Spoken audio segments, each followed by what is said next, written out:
Australia বাংলাদেশকে ভয় পাইছে, তাই তারা দ্বিতীয় টেস্টের স্কোর এখনও ঘোষণা করেন নাই। আপনারা ইতিমধ্যে দেখছেন যে তারা প্রথম টেস্ট ম্যাচের একদিন আগে স্কোর ঘোষণা করে দিছে।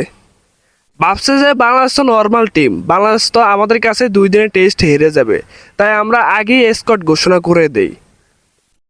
এখন বাংলাদেশ তো হয়েছে বাঘ, বাংলাদেশের বিপক্ষে তারা হেরে যাওয়ার পর দ্বিতীয় টেস্টে একদিন আগে স্কোর ঘোষণা করেন নাই। প্যাট কামিন্স বলছে যে আমরা এখনও পিচ দেখি নাই, পিচের কন্ডিশন বুঝি নাই, তাই আমরা আগে স্কোর ঘোষণা করব না এবার। অস্ট্রেলিয়া তাহলে ভয় পাইছে বাংলাদেশকে। বাংলাদেশ কী জিনিস এটা প্যাট কামিন্স এবং অস্ট্রেলিয়ার টিম পুরাটা বুঝতে পারছে।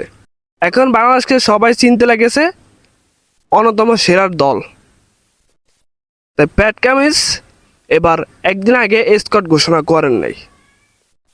আগামীকালকে ম্যাচ শুরু, সবাই সকালে ঘুম থেকে তাড়াতাড়ি উঠবেন এবং এই টেস্ট ম্যাচটি দেখবেন। এই ম্যাকাই স্টেডিয়ামে একটা না একটা কিছু হবে এবং বাংলাদেশ ইতিহাস করতে যাচ্ছে এই ম্যাকাই স্টেডিয়ামে অস্ট্রেলিয়ার বিপক্ষে। প্যাট কামিন্স ভয় পাইছে, এটা মানতে হবে। প্যাট কামিন্স বলছে না নাহিদ রানাকে, এখন প্যাট কামিন্সই প্যাটে ধরে দিয়েছে আগুন। এটাই বাংলাদেশ। তার কি কনফিডেন্স ছিল প্রথম টেস্ট ম্যাচে যে বাংলাদেশকে 2 দিনে টেস্ট হারিয়ে দেবে এবং আমরা প্রথম আগে স্কোর ঘোষণা করে দেই। বাংলাদেশ আমাদের বিপক্ষে অ্যানালাইসিস করে পারবে না একদিনে।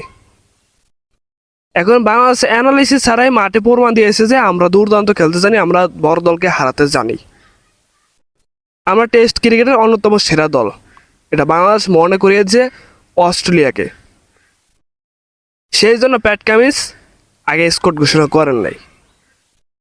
প্যাট কামিন্স অভিনয়ের জন্য সেরা রে। বাংলাদেশের জন্য শুভকামনা রইল, তারা যেন ম্যাকাই স্টেডিয়ামে এবং প্রথম টেস্টের মতন অস্ট্রেলিয়াকে নাস্তানাবোধ করে দেয়, এটাই তাদের কাছ থেকে প্রত্যাশা। ধন্যবাদ সবাইকে, ভালো থাকবেন, সুস্থ থাকবেন এবং তাড়াতাড়ি সকালে উঠবেন এই ম্যাচটি দেখার জন্য।